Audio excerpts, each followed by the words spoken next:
espero que um pouco da minha história, um pouco da história do meu filho, possa trazer conforto, possa renovar a fé de alguns, possa engrandecer a crença de outros, porque eu ouvi a voz levanta e anda, eu ouvi a voz Lázaro sai para fora, e aquela voz que bradou há 2000 anos atrás ainda se faz presente. E por mais que a gente não tenha, às vezes, né, o cuidado de ter a atenção e ver os detalhes, hoje eu posso falar que o Samuel, meu filho, ele é um milagre. E antes de eu começar a trazer esse relato, eu queria deixar uma palavra que está em João, capítulo 9, versículos 1, 2 e 3. Diz assim: E passando Jesus, viu um homem cego de nascença. E os seus discípulos lhe perguntaram, dizendo: Rabi, quem pecou, este ou os seus pais, para que nascesse cego? Jesus respondeu: Nem ele pecou, nem seus pais, mas foi assim para que se manifestem nele as obras de Deus. Antes de eu começar a contar o testemunho, eu queria mostrar um vídeo bem rápido para que vocês enxergassem um pouco do que nós vivemos, um pouco do que a minha família viveu, e ao passo que eu vá falando um pouco, vocês conseguem ter um pouco da dimensão. Por favor.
Eu vi um povo em frente ao mar, querer por fé andar. Um homem já velho descansar em ti e uma nação gerar.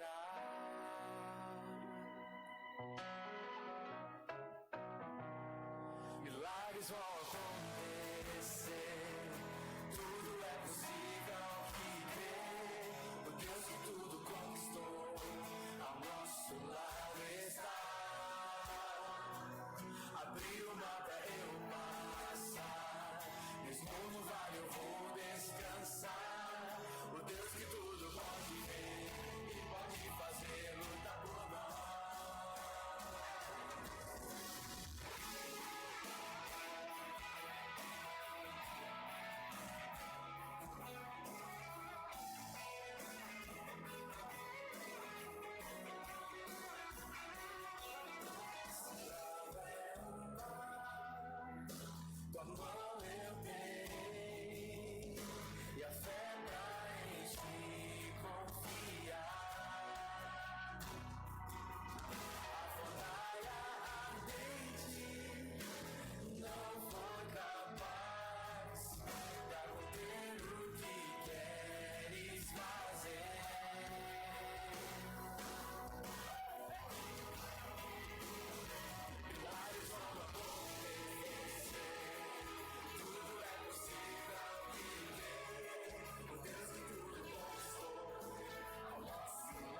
costumo passar esse vídeo antes, porque ao passo que eu vou relatando os fatos, vocês conseguem imaginar um pouco do que nós passamos e da dor que nós sentimos. E eu comecei lendo um versículo que ele fica na nossa cabeça inúmeras vezes quando nós passamos por uma provação, porque a gente pergunta para Deus: por quê? Para quê? Por que no meu filho e não em mim? Por que na minha mãe? Por que no meu pai? Por que no vizinho não e em mim? Sim, enfim. A gente coloca Deus em várias formas de questionamento. E até trazendo um pouco do que, perdão, pastor, não sei se Cristiano, disse sobre o professor. É na prova que o professor fica calado e não dá nenhuma dica. É na prova que o professor fica calado e não dá nenhum indicativo da matéria. Mas ele dá a prova depois de vários e vários meses que ele ficou ali ensinando. Então, ele dá a prova para quem ele sabe que pode fazer. E a minha família foi agraciada por Deus para ter esse milagre chamado Samuel. No dia 4 de outubro do ano passado, Samuel teve um edema cerebral. Na realidade, foi no dia 3 de outubro. E no dia 4 de outubro, os médicos deram morte cerebral para ele. Os médicos assinaram o atestado de óbito e a gente entrou com o protocolo de morte cerebral. Até então, a causa era desconhecida. Os médicos não sabiam o que o Samuel teve, os médicos trataram no escuro, sem saber qualquer indicativo do que ele podia ter. Ele entrou passando mal, febre, no dia 3, e no dia 4 ele já teve um grande edema cerebral. E ele teve um edema cerebral muito forte que interrompeu a comunicação do cérebro com todo o sistema nervoso. E ali no dia 4 de outubro os médicos deram então o protocolo de morte cerebral, colocaram um gelo no corpo dele para que os órgãos pudessem ficar mais tempo numa temperatura, para que no futuro nós discutíssemos a parte da doação. Aquele vídeo que vocês viram, uma multidão ali, 100 pessoas em volta do hospital orando, isso foi no domingo, já no dia 6. Dia 4 foi numa sexta-feira. No domingo, dia 6, igreja, escola, amigos, todos fizeram uma corrente de oração em volta do hospital e levantamos um clamor. E ali o pastor local da minha igreja até trouxe uma palavra dizendo que era uma tempestade. E ele trouxe até um versículo de Marcos, onde falava assim: quem é este que até o vento e o mar lhe obedecem? E logo após a oração eu subi para o quarto da UTI onde o Samuel estava, e ele ainda em coma, entubado, tinha uma lágrima que escorreu pelo olho dele. Eu até perguntei para o médico se ele pudesse ouvir ou não. O médico falou: nessa hora são muitos mistérios que a gente não pode responder, pai. E a jornada foi de praticamente 30 dias no hospital, 12 dias em coma, 23 dias na UTI. O Samuel, quando ele teve o edema cerebral, os médicos disseram para mim, não no dia, disseram depois, que o edema foi tão forte, porque uma criança, quando ela é recém-nascida, ainda tem muito espaço na massa cerebral, então o inchaço ele não é fatal. Uma pessoa de idade, como o cérebro vai atrofiando, também não é fatal. Mas uma criança de 13 anos é fatal, porque não tem espaço entre a massa cerebral e o crânio. Então qualquer inchaço, e foi um inchaço muito grande, ele era muito severo. E ali os médicos, quando deram o atestado de óbito, no domingo a pupila do Samuel começou a voltar. E aí os médicos me disseram que eles conseguem enxergar a alma do paciente pela pupila. E a pupila do Samuel voltou no domingo, logo após aquela oração que nós fizemos. E o médico que na sexta-feira assinou o protocolo de morte cerebral, na segunda, ele vendo o Samuel, ele caiu em prantos e chorou. E eu soube disso depois pela enfermeira dele, que foi até a nossa igreja testemunhar isso para mim e para minha família. E na sexta-feira foi quando ele teve o edema cerebral.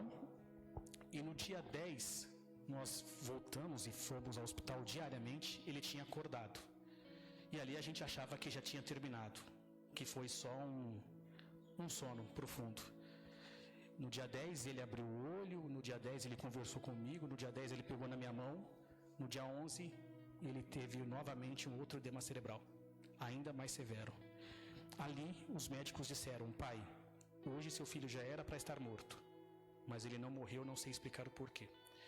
Só que agora, daqui para frente, a gente não sabe, primeiro, se ele vai acordar do segundo coma, se ele acordar, se ele ficará no estado vegetativo, se ele não ficar no estado vegetativo, se ele será uma criança normal, porque o edema cerebral foi tão forte que ele não vai ter mais a mesma comunicação da cabeça com todo o corpo. A própria cabeça dele não vai mais ser como é, então ele vai ter uma grande retração. Mas tudo é um mistério, a gente não sabe como será, a gente não sabe como vai viver. Vamos aguardar. Passados 4 dias, aí já era dia 14, os médicos diminuíram o corticoide e começaram a fazer o protocolo para poder tirar ele do coma e estubá-lo. E ele acordou no dia 14 à noite.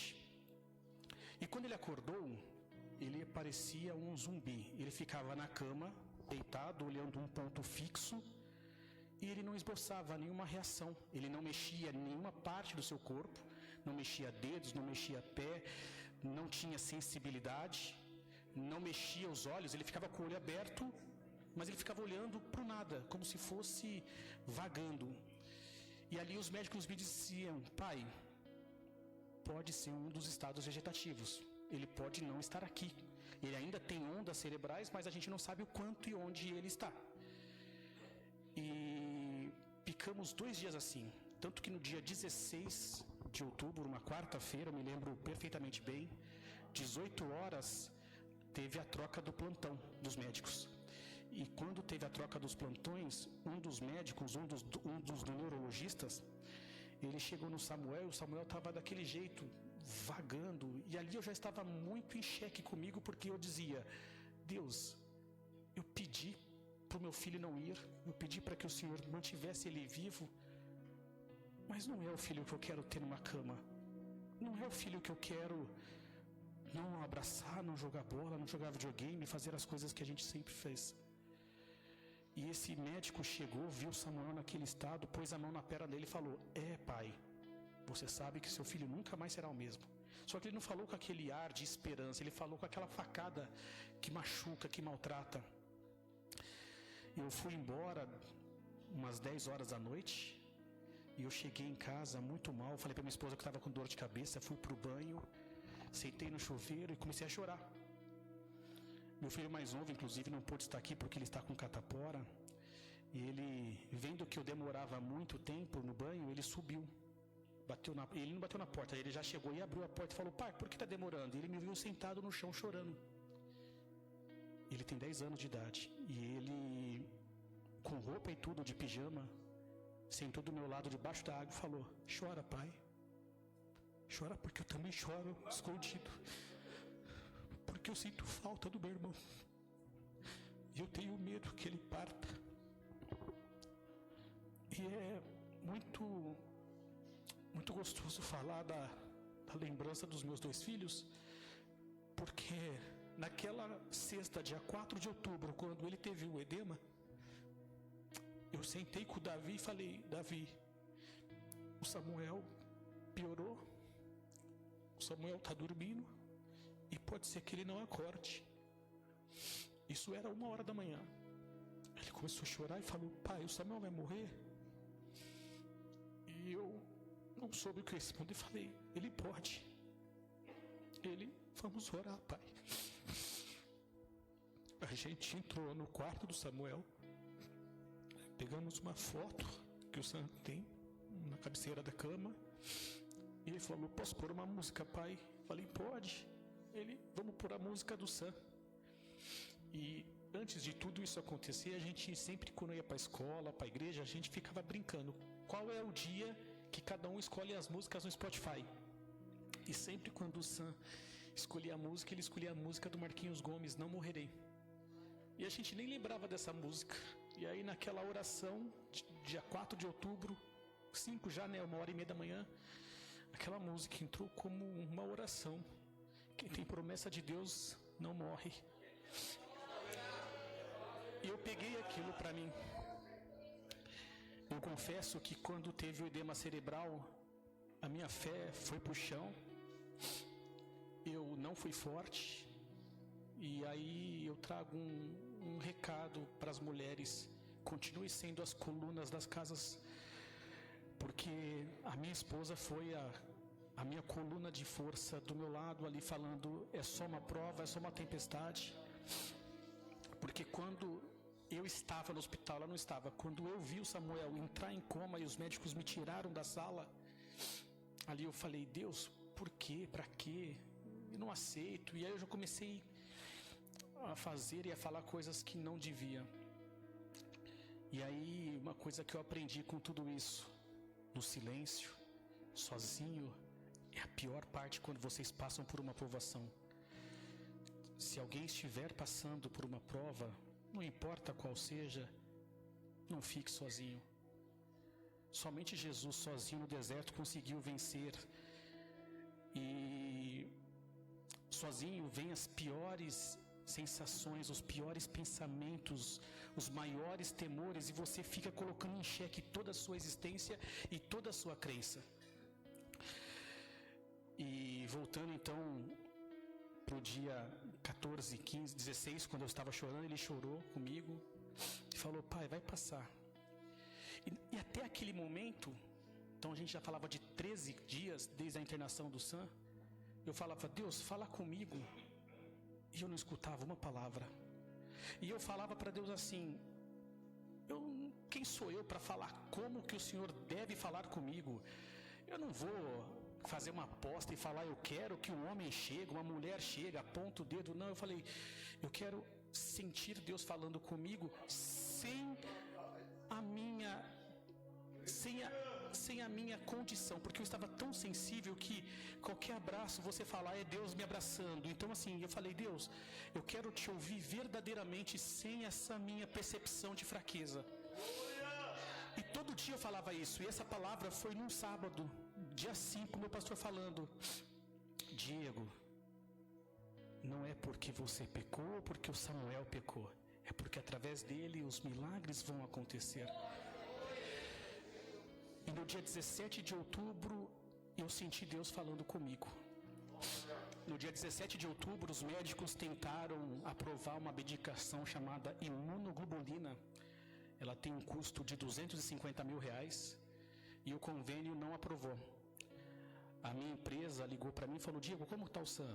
Falei: está assim, assim, assado, tem um medicamento que eles querem, se não aprovar eu vou entrar com o meu recurso e vou pagar. Aí a diretora da minha empresa falou: posso ligar lá? Pode. E ligou e falou: olha, doutor Tiago, chefe da UTI, qual é a medicação? Imunoglobulina, X miligramas, etc. Está autorizado. Se o convênio não pagar, a Aliança paga. Pode ministrar agora. Isso foi no dia 17, quinta-feira. No dia 17 à noite, 18 horas, na troca de plantão, Dr. José Ricardo, um dos neuros, chegou e vem do SAM, porque em um dia ele já começou a acompanhar, em um dia ele já começou a mexer a cabeça, e ele, vendo já a reação do Samuel, ele pegou e falou: pai, na troca de plantão fica vazio. Então só estava o Sam, eu e o Dr. José Ricardo. E ele disse: pai, eu vou tirar meu crachá de médico e vou contar uma coisa para o senhor. Eu assinei o protocolo de morte cerebral do seu filho, naquele dia 4. Para mim, seu filho não era para estar vivo e eu não sei explicar o porquê ele está vivo. E ainda mais, pai, eu vou te explicar o porquê pela ciência. O edema foi tão forte que o corticoide, dada aquela pressão, não faria mais efeito. Ali seu filho, na radiografia, ele não tinha mais ondas cerebrais. Ali ele já estava morto, pai. E vendo ele hoje, fazendo os testes neurológicos, ele sairá daqui, Pai, andando. E eu quero tirar uma foto hoje e quero tirar uma foto quando vocês saírem daqui, porque é o meu milagre na medicina. Como médico eu não sei explicar além de falar Deus. E ali eu senti Deus falar comigo, porque só estávamos sozinhos, eu não pedi uma palavra para ele, e eu senti uma voz branda e falando, era isso que eu queria falar para você. Vale um outro ponto ainda, no dia 16, aí foi dia 18, nós acordamos e meu filho Davi falou, pai, tive um sonho. Eu sonhei que nós estávamos passeando no shopping, eu, você e a mãe, e lá na loja Decathlon, o rapaz do microfone falou, venham no caixa, Diego e Vanessa. E quando nós chegamos lá, o Samuel estava sentado no caixa perdido. Isso foi no dia 19, pelo café da manhã. Quando nós chegamos no hospital no dia 19, o Samuel estava sentado. Pela primeira vez. E do dia 19 para frente, a gente foi tendo então essa experiência de vê-lo. Primeiro, o Samuel ia morrer. Não morreu. Depois, o Samuel era para ficar em estado vegetativo e não ficou. Depois, o Samuel era para ficar um inválido na cama e não ficou. Por fim, não era para andar, ou pelo menos para que metade do corpo dele não respondesse mais pela falta da comunicação. E ele não tinha mais nenhuma perda neurológica, nenhuma perda de sensibilidade. E do dia 18 até o dia 25, 23, que foi quando ele saiu da UTI, em 5 dias ele saiu de uma cama, de uma maca, e ele entrou para o quarto do apartamento andando. No vídeo que eu mostrei, eu coloco 2 pedaços dos exercícios dele com a bola, com a bicicleta e ele andando. No primeiro dia ele não tem forças para pedalar. No primeiro dia ele não consegue levantar os pés do chão. E no último dia, antes da alta, ele já está andando sem apoio da fisioterapeuta. E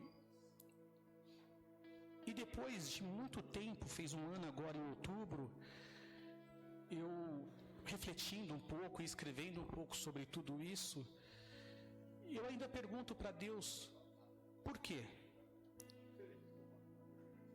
É uma dor de pai. E um dia, escrevendo, porque eu vou tentar um dia publicar um livro para poder contar sobre tudo isso, mas um dia ele contando, mais um dia pensando, refletindo sobre isso, eu comecei ainda, Deus, obrigado, meu milagre, mas por que no meu filho? Por que em minha família? E aí eu escutei sozinho no meu escritório, imagine eu sozinho dando meu filho por vocês. E aí eu comecei a fazer algumas reflexões, como a gente tem palavra poderosa nos nossos lábios e a gente não sabe o valor dessa poderosa palavra. Quantas vezes a gente ora, Deus, leva, faça. Pessoal, eu não consegui em 30 dias orar para Deus e falar, faça a sua vontade. Eu não consegui falar, leva. Eu não consegui, eu falava, Deus, eu me recuso a falar, faça a tua vontade. Eu não aceito. Porque eu não quero viver sem meu filho. E a gente diz muitas coisas sem pensar. A gente fala, Deus me leva, Deus me usa. Vocês estão preparados para esse tipo de uso? Vocês estão preparados para esse tipo de aventura na fé espiritual? Porque ter o palco e você depois contando isso é muito bom, mas passar pelo vale é muito difícil. Então, eu quero terminar esse meu relato só deixando essa reflexão. Primeiro, para quem é pai, para quem é mãe, aproveite os momentos com os seus filhos.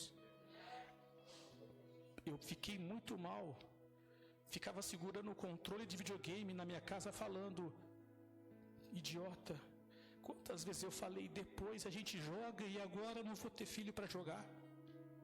Quantas vezes eu disse, daqui a pouco a gente vai e não ia. Amanhã a gente faz e eu não teria mais amanhã para ter meu filho. Para vocês que são filhos, cuidado. Aproveitem seus pais, porque eu aprendi nesse momento de dor que se um filho perde um pai, existe uma palavra para resumir isso, e é o órfão. Se um esposo perde uma esposa ou vice-versa, existe uma palavra para isso, viúva. Não existe palavra para resumir o pai perder o filho. E foi aí que João 3,16 veio à minha cabeça. A palavra é amor, porque Deus amou o mundo de tal maneira que deu seu filho. Então, aquela voz que bradou, Lázaro, sai-te para fora, aquela voz que bradou para Jairo, ela só dorme, ela ainda ecoa, ela ainda é viva, ela ainda brilha nos nossos corações. Não percam as suas fés, não deixe a cabeça de vocês se perder para a direita ou para a esquerda no meio da tormenta, porque vai vir tormenta. Na vida do homem não tem bem que sempre dure ou mal que nunca termine. A única coisa que nós temos, a fé em Deus, o poder de Deus e a comunhão dos irmãos, porque o que sustentou a minha família foram esses 3 pilares: Deus, a minha família e a igreja que nos ajudou. Pastor, obrigado pelo tempo.